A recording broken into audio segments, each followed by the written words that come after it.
السلام عليكم ورحمة الله وبركاته. اللهم صل وسلم وبارك عليك يا حبيبي يا رسول الله. في البداية أحب أرحب بالسادة المتابعين وأقول لكم كل سنة وأنتم طيبين. اللهم استرنا فوق الأرض وتحت الأرض ويوم العرض عليك. في البداية معاكم يعني هبدأ يوم معاكم يوم حلو، روتين خفيف كده يعني. الحمد لله حاجة كده على قد ما أقدر. طبعا في البداية الكشاف بتاع المطبخ بتاعي زي ما انتوا شايفين بدأ يعمل رعاش كده، مش عارفة ليه. فطبعا عملنا العيب ده وغيرت الكشاف أصلا اللي هي الإضاءة. تمام. طبعا هنا كنت دابحة بطاية محترمة معاكم زي ما انتوا شايفين، بس طبعا بعد الكاميرا عنها فظهر ان هي يعني ايه كده. فطبعا يعني حبيت ان انا اجيب معاكم البداية خالص ان انا تنظيف البط وكده. طبعا جيت معاها واحدة واحدة. بغسلها غسيل كويس تحت المية، وبعد كده بنقعها زي ما حضراتكم شايفين. محلول النقع اللي انا متعودة عليه معاكم، دقيق وخل وملح وليمون وطماطم. ببدأ ان انا اسيبها منقعة شوية في المية، وبعد كده ببدأ ان انا اعملها. طبعا هعيد عليها تنظيف كويس، وبعد كده هبدأ ان انا انقعها لما اشوف هعمل ايه بعدها. تمام. دي في البداية. طبعا عملتها كده وبدأت ان انا اقطع منها حتة يعني حاجة بحاجة كده. تمام. بعد كده بقى كان جاي لنا علبة حلاوة محترمة، حلاوة جميلة اهو. فطبعا ريق نشف، قلت لا انا هفضل قاعدة كده ما تجيش. جبت حتة حلاوة اكلتها اهو، جميلة بجد حلو. قلت نحل بقى قبل ما ناكل. طبعا الروتين ده يا جماعة بعمله حوالي الساعة 9 بالليل، او لا الساعة 8:30 قبل الكهرباء ما تقطع.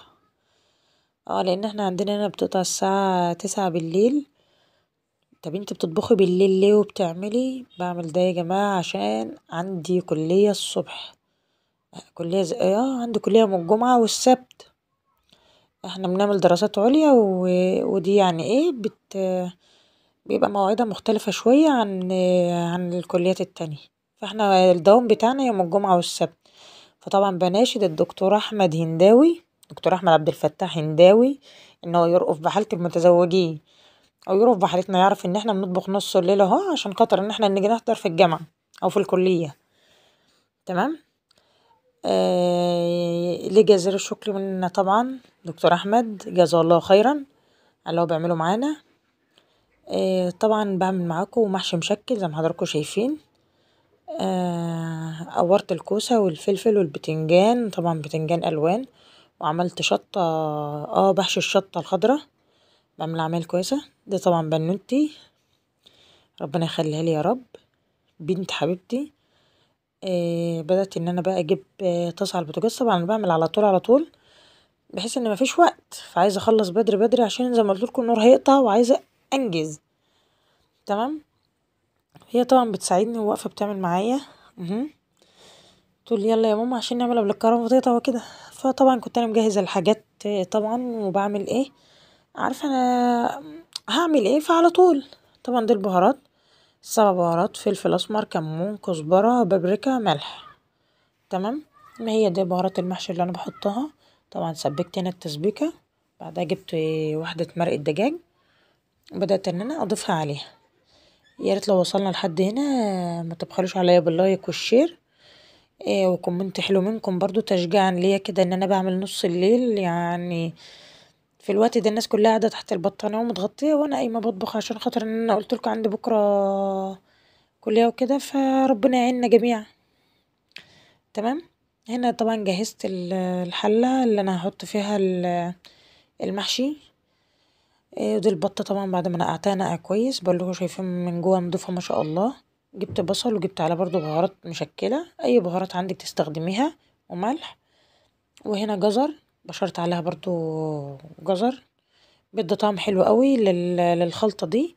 انا عموما بحشي البط بخلطات كتير، بس دي اسرع حاجة بعملها يعني. دي بديها لها بحطها فيها كده ان هي تدي نكهة للبط مش اكتر. تمام. بتدي طعم حلو قوي للبط غير ما يبقى متقطع. في ناس ما بتحبش تحشيه، بس هو الاكل اذواق. فطبعا انا يعني دي اسرع طريقة بعملها للبط ما اكون مستعجلة. طب انت بتحط كده وهتقفلي على البصل هيستوي؟ هيستوي. واقول لك بيستوي ازاي دلوقتي.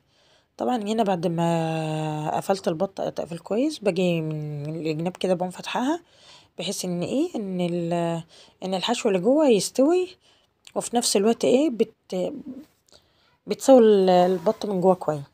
تمام. بعد كده حطيت حله على البوتاجاز وحطيت ورق روله اللهم صل على النبي ومستكه وحبهان. وابدا بعد كده هنزل بالبط عليها واحط بصلتين حلوين حبيتين طماطم مقطعهم برضه 4/4 زي ما حضراتكم شايفين كده. تمام. طبعا جهزتها كده وهنا الصلصه بتاعت الطماطم بتاعت المحشي جهزت.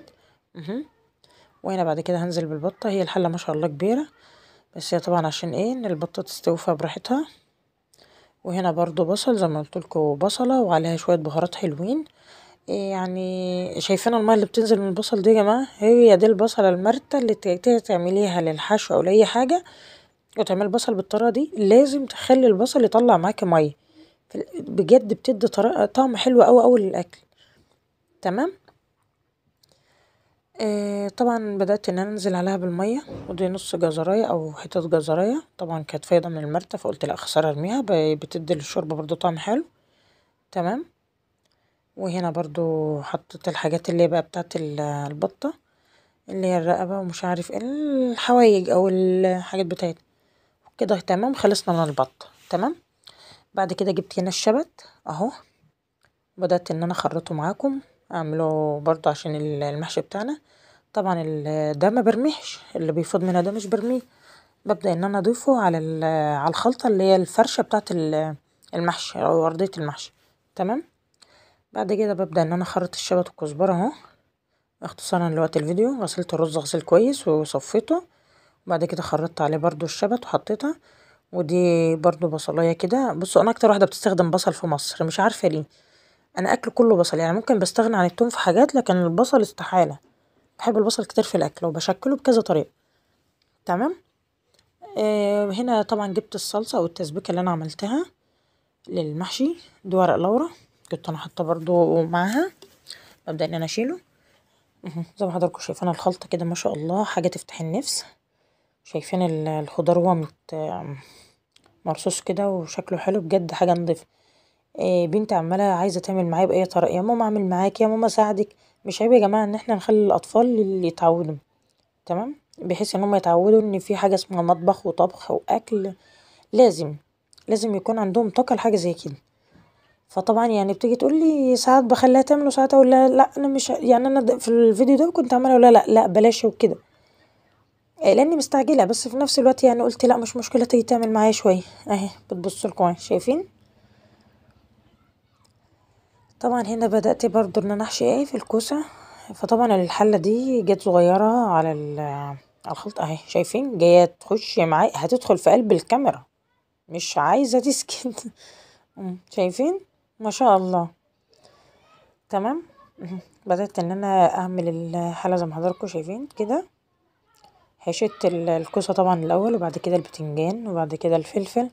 بس طبعا حسيت ان الحله هتبقى صغيره فبدأت ان انا جبت حله تانية اختها برضو بس اصغر منها شويه مع ان انا جبت اكبر حله. يعني دي يا جماعه مش المقاسات اللي هي الجرانيت والتيفال والحاجات دي مفيش في المقاسات اللي هي الكبيره. تمام. فطبعا جبت هنا زي ما حضراتكم شايفين عملت حلتين محترمين وفاض معايا خلطه الرز دي سويتها بوضعها كده. عملتها اتعشينا بها. احنا بنحب الرز الفرص ده. تمام. بدأت حشيت الحلتين زي ما انتم شايفين. بقول لكم تعالوا بقى نروح عند البوتاجاز. طبعا الحله مطرح او الطاسه مطرح ما كنا عاملين الصلصه. هنبدا ان احنا نجيب شويه مرقه بتاعه البط. تبقى طعمها حلو قوي. انا بدات بطبيخ البط الاول بحيث ان انا اخد المرقه بتاعته واعملها على المحشي. طبعا بنبدا ان احنا نقلب الصلصه داير ما يدور اللي في المقلي ده او اللي في الطاسه ونلفيها على نبدا نزود بها العيار. شايفين حالتين ما شاء الله حلوين صحة وعافية على قلوب اللي يجرب الطريقة دي.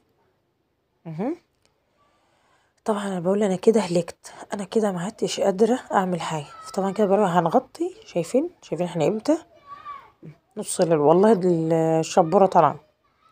شايفين طبعا كنت بغسل ونشر بقى وكده وبقول لكم بكرة اما اجي من الكلية هبدأ ان انا اجهز كده هسويه، وبكره على التحمير على طول.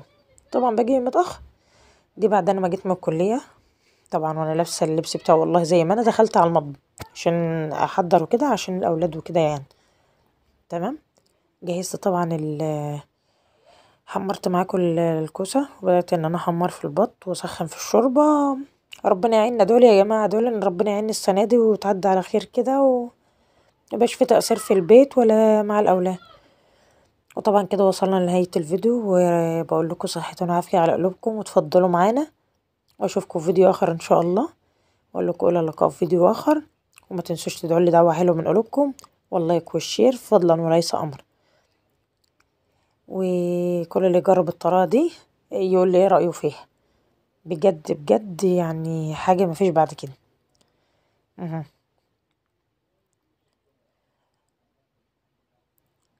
اقول لكم انا بقى مع السلامه.